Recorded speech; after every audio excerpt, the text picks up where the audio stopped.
வண்டியில ஒருத்த என்ன செய்யறான், சுமைய ஏத்துறான். மயில் பீலி, மயிலோடைய அந்த இறகு இருக்குல்ல, அது என்ன வெயிட் இருக்கும், ஃபூனா போயிடும். மயில் பீலி தானே, வெயிட்டே கிடையாதுன்னு ஒரு மூட்டை ஏத்துறான், 2 மூட்டை ஏத்துறான், 10 மூட்டை ஏத்துறான், 20 மூட்டை ஏத்துறான், 100 மூட்டை ஏத்திட்டான் பாவி. வள்ளுவர் சொல்ற, ஏன் முட்டா பயலே, மயில் பீலியாகவே இருந்தாலும் கூட அளவுக்கு மீறி ஏற்றினால் அந்த சக்கரம் முறிந்து விடும். இதுதான் இந்த குறளுக்கு பொருள். பீலி பெய் சாகாடும் அச்சிரும் அப்பண்டம் சால மிகுத்து பெயின். ரொம்ப அதிகமா போட்டுட்டா உடஞ்சிரும். இந்த குறளை படிச்சப்ப எனக்கு என்ன புரிஞ்சது, ஒண்ணும் புரியல. சொல்றாரு ரொம்ப வெயிட் ஏத்தாதாங்கிறாரு. வண்டியில ஏத்துற வெயிட்ட பத்தி அவர் சொன்னாருன்னு நான் நினைச்சேன். எனக்கு உடல் நலம் கெட்டு போன போது எனக்கு தெரிஞ்சது அது வண்டிக்கு சொன்னதல்ல, வாழ்க்கைக்கு சொன்னது.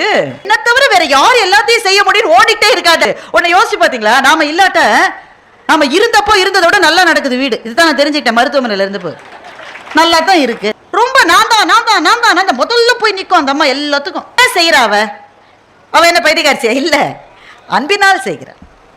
என்னுடைய அன்பு நான் செஞ்சாதான் என் பிள்ளைக்கு பிடிக்கும், நான் செஞ்சாதான் என் வீட்டுக்காரருக்கு பிடிக்கும், நான் செஞ்சாதான் என் அன்பினால் செய்கிறார். அன்பு என்பது மயில் பீலி மாதிரி ரொம்ப லேசானது தானே. ஒரு வேலையை ஒருவரிடம் கொடுத்து விட்டு ஒதுங்குங்கள். நீங்களே தான் எல்லாத்தையும் செய்யணும்னு காலத்தின் கட்டாயமே கிடையாது.